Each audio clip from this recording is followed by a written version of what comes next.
मेरे भक्तजनों को नमस्कार। साथियों, इस वक्त मैं खेत में हूँ और हम देखते हैं कि हर साल दुर्गा पूजा, विश्वकर्मा पूजा, गणेश पूजा, सरस्वती पूजा, नवरात्रि के पावन त्यौहार होते हैं और उसकी मूर्तियों के विसर्जन के लिए हम खेत में आते हैं। परंतु हमने कभी ये सोचा कि जब वो मूर्तियों का विसर्जन हो जाता है तो उसकी क्या स्थिति होती है। मैं आपको दिखाता हूँ। ये देखिए, ये माँ भगवती हैं। आइए और दिखाइए।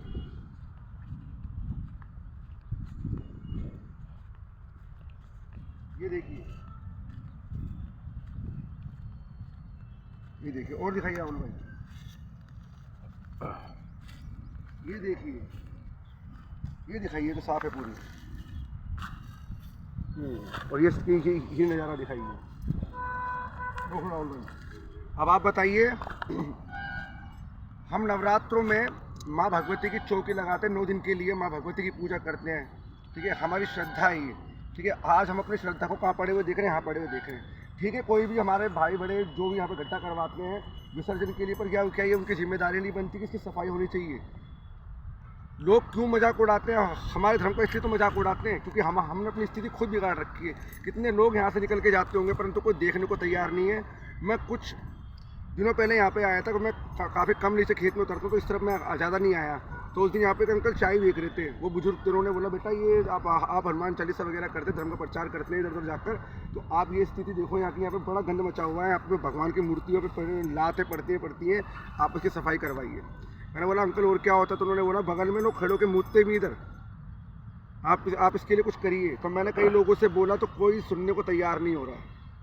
बताइए, इसके अंदर यहीं पर हम छठ पूजा बनाते। छठ पूजा हो, कोई भी त्यौहार हो, सारे हमारे त्यौहार पवित्र त्यौहार हैं कि हमारी जिम्मेवारी नहीं बनती इनकी सफाई कराना। 1 महीने तक माता की चौकी लगाते हैं हम और इतनी सेवा करते हैं माँ भगवती की, और हम देख रहे हैं कि माँ भगवती कहाँ पड़ी हुई है। कितनी देर लगेगी इसकी सफाई होने में? 1 घंटा, 1.5 घंटा? क्या ये हमारी जिम्मेदारी नहीं बनती? गड्ढा करने के बाद इस गड्ढे को बंद कराना और कई मूर्तियों को एकत्रित करके रख देना, कई बाप क्योंकि अपने खंडित हो चुकी हैं, तो ये गड्ढा खोद के वापस दफन भी हो सकती है, इसमें कोई बुराई थोड़ी है क्योंकि ये खंडित हो चुकी हैं।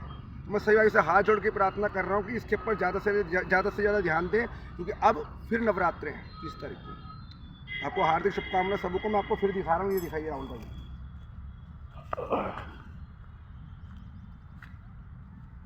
ये देखिए, वो दिखाते हैं।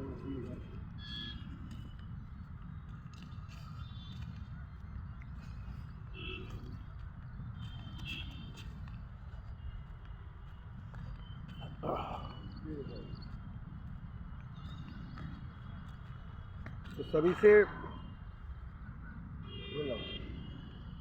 से हाथ जोड़ के प्रार्थना निवेदन है कि इसके ऊपर ज़्यादा से ज़्यादा अपनी दृष्टि बनाए रखें, क्योंकि ये हमारे लिए भी सही नहीं है, किसी के लिए सही नहीं है।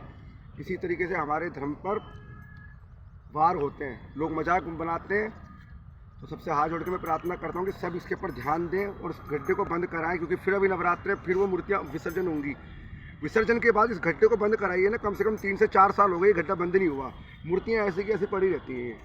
ये अच्छी बात नहीं है। ये धर्म का स्टेटस लगाने से, जय श्री राम का स्टेटस लगाने से कुछ नहीं होगा। ज़मीनी स्तर पर रह के धर्म के बारे में सोचना भी होगा, ये धार्मिक चीज़ों के बारे में सोचना होगा।